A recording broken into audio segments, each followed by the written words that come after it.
आतापर्यंतच्या झालेल्या क्लासेसमध्ये आपण बघितलं सार्वजनिक खर्च, सार्वजनिक उत्पन्न.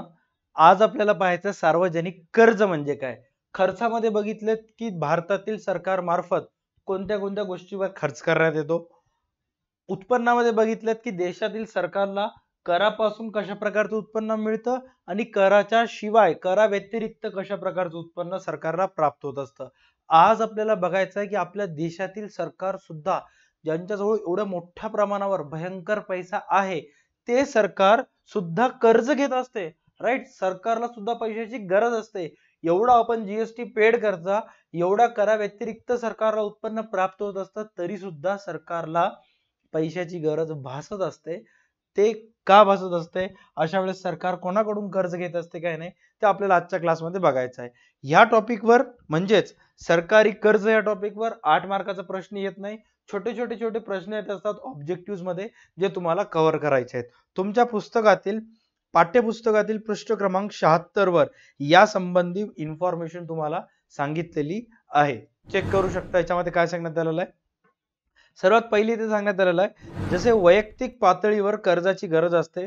वैयक्तिक पातळीवर म्हणजे तुमच्या आमच्या सर्व लोकांना वैयक्तिक गरजा भागवण्यासाठी काही वेळेस आपल्याजवळ पुरेसे पैसे नसतात. मग अशा वेळेस आपण काय घेत असतो, बँकाकडून किंवा जे असंघटित क्षेत्र असतात अशाकडून पैसे वगैरे कर्ज वगैरे घेत असतो. राईट, म्हणजे सावकारकडून वगैरे पैसे आपण घेत असतो. तर अशा वेळेस तशीच सरकारसाठी कर्ज उभारणे सर्वसाधारण कृती असते. तसंच जसं तुम्हाला सुद्धा कर्जाची गरज असते तसं देशातील सरकारला सुद्धा कर्जाची गरज असते. ती देशाच्या सरकारसाठी सुद्धा एक सर्वसाधारण कृती आहे.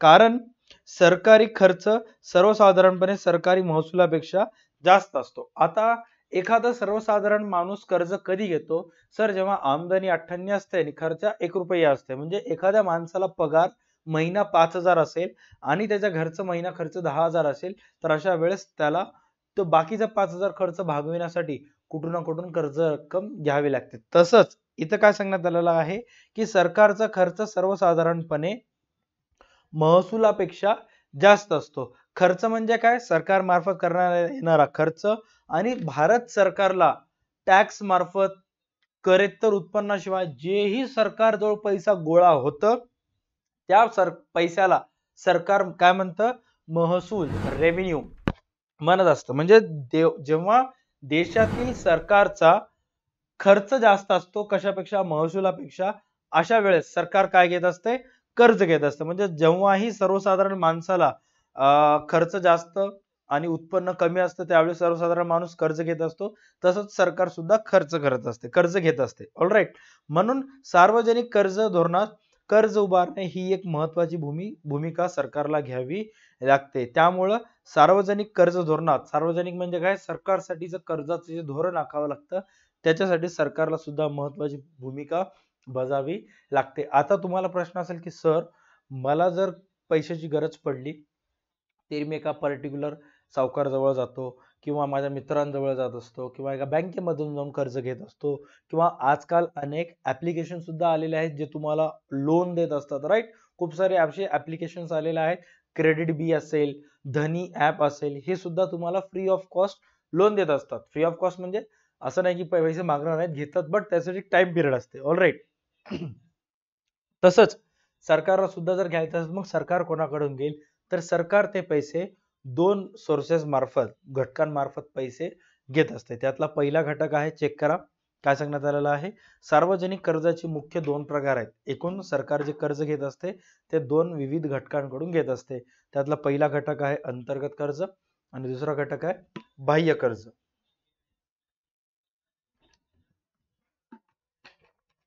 आता चेक करा ह्याच्यामध्ये अंतर्गत घटकांमध्ये काय काय असतात. ओके, जेव्हा सरकार देशातील नागरिक, सरकार जे आहे ते देशातील नागरिक, बँका, मध्यवर्ती बँका, वित्तीय संस्था, औद्योगिक क्षेत्र इत्यादीकडून कर्ज घेतात तेव्हा त्यास अंतर्गत कर्ज म्हणून ओळखले जाते. म्हणजे देशातील सरकार जेव्हा त्याच देशातील एका नागरिक जो मोठा उद्योजक आहे, ज्याच्याजवळ मोठ्या प्रमाणावर पैसा आहे, त्याच्याकडून पैसे घेत असेल, बँका, छोटे मोठे बँका असतात, मध्यवर्ती बँक म्हणजे सर्वोच्च स्तरावर असलेली बँक आहे, वित्तीय संस्था, औद्योगिक क्षेत्रे इत्यादी मार्फत जेव्हा सरकार कर्ज घेते तेव्हा त्यास अंतर्गत कर्ज असे म्हणतात. सर्वसाधारणपणे सध्या तर भारत सरकारचे मॅक्सिमम व्यवहार जे आहेत ते देशातील सर्वोच्च स्तरावर असलेली मध्यवर्ती बँक म्हणजे रिझर्व्ह बँक ऑफ इंडिया आणि स्टेट बँक ऑफ इंडिया या दोन ह्याच्यातून सरकारचे मोस्ट ऑफ टाइम व्यवहार चालत असतात. बट काही वेळा सरकार जे आहे ते एका औद्योगिक क्षेत्रामधून पण बँक येत असते किंवा वित्तीय संस्था फायनान्शियल इन्स्टिट्यूशन्स मार्फत सुद्धा सरकार कर्ज घेत असते. ऑलराईट, आता हे झाले अंतर्गत कर्ज, जे देशातल्या देशात काम करणारे संस्था असतात, बँका असतात. याच्या व्यतिरिक्त काही संस्था अशा असतात की जे देशाच्या बाहेर काम करत असतात. कोणते कोणते सांगण्यात आलेले आहेत चेक करा. त्याच्याबद्दल सर्वात पहिले ते तुम्हाला सांगण्यात आलेलं आहे बाह्य कर्ज. बाह्य कर्जामध्ये सांगण्यात आलेलं आहे जेव्हा सरकार परकीय देशातील सरकार, जेव्हा भारत देश, जसं मी मागच्या एका व्हिडिओमध्ये सांगितलं होतं तुम्हाला की नरेंद्र मोदी यांनी भारतातील मेट्रो प्रकल्पासाठी जपानकडून कर्ज घेतलेलं आहे, राईट. तसंच भारत सरकारने जपानकडून, देशातील सरकारकडून घेतलेलं कर्ज किंवा आणखी कोणत्या देशाकडून घेतलेला कर्ज, परदेशी बँका, बाहेर देशातील बँका सुद्धा भारतातल्या सरकारला पैसे द्यायला मोठ्या प्रमाणावर तयार असतात किंवा संस्था, आंतरराष्ट्रीय संस्था जसे नाणेनिधी, वर्ल्ड बँक इत्यादीकडून कर्ज घेत असते. हे कर्ज बाह्य कर्ज म्हणून ओळखल्या जाते. आता जेव्हा भारत सरकार दुसऱ्या एका देशातील सरकारकडून, दुसऱ्या देशातील बँकाकडून किंवा जागतिक वर्ल्ड बँक कडून कर्ज घेत असते, अशा वेळेस ते कर्ज बाह्य कर्ज म्हणून ओळखल्या जात असतात. आता तुमच्या आमच्यासारख्या व्यक्ती कधी पैसे घेत असतात? अनेक वेळा शेतकरी असतात किंवा कोणी असतात, यांना पैसे येत असतात समजा खत वगैरे विकल्यानंतर, सोयाबीन विकून, हरभरा विकून वगैरे, आणि पैसे आल्यानंतर मोठ्या प्रमाणावर येत असतात. समजा एखाद्या व्यक्तीला जर पैसे डिसेंबर महिन्यामध्ये येणार आहेत, डिसेंबर 2024 मध्ये येणार आहेत, 3 लाख रुपये येणार आहेत, बट आता त्याला 15,000 रुपयाची गरज आहे जून मध्ये. मग तो काय करतो? कर्ज घेतो आणि ज्याच्याकडून कर्ज घ्यायला सांगतो की बाबा मला पैसे डिसेंबर मध्ये येणार आहेत आणि आल्याबरोबर मी जानेवारी मध्ये पैसे तुला देऊन टाकेन, तोपर्यंत 6 महिने तुला वाट बघावी लागेल, तुझ्याकडून मी घ्यायलो 15,000, व्याजासकट तुला 18,000 देऊन टाकतो, मंजूर आहे का? यस, मंजूर आहे. मग तो काय करणार? जून मध्ये 15,000 घेणार, जो काही त्याचा जून मधला खर्च आहे तो भागविणार.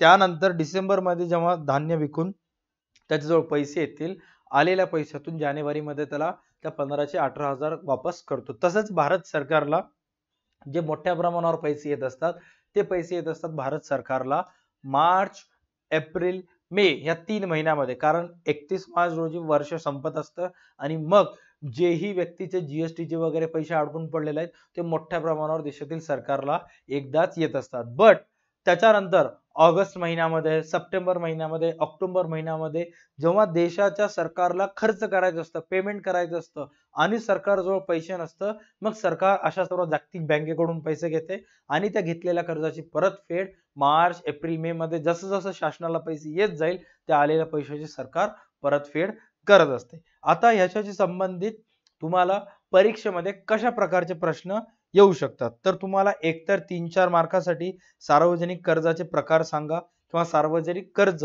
हा पॉइंट व्यवस्थित स्पष्ट करा. सकारामध्ये येऊ शकते, जसं सकारामध्ये येऊ शकते की सरकारला कोणत्याही प्रकारचे कर्ज नसतात. मग अशा वेळेस तुम्हाला सांगायचं की वरील विधानाशी मी सहमत नाही, सरकारला पुढील 2 प्रकारचे कर्ज असतात. एक सार्वजनिक कर्जामध्ये देशांतर्गत कर्ज किंवा अंतर्गत कर्ज आणि बाह्य कर्ज किंवा ऑब्जेक्टिव्ह मध्ये येईल. तर ऑब्जेक्टिव्ह मध्ये काय अशा प्रकारचं क्वेश्चन येऊ शकतं, जसं की परदेशी बँका यांच्याकडून बाह्य कर्ज घेण्यात येते, मध्यवर्ती बँका अंतर्गत कर्ज घेण्यात येते. अशा प्रकारचे सहसंबंध पूर्ण करामध्ये सुद्धा प्रश्न येऊ शकतात.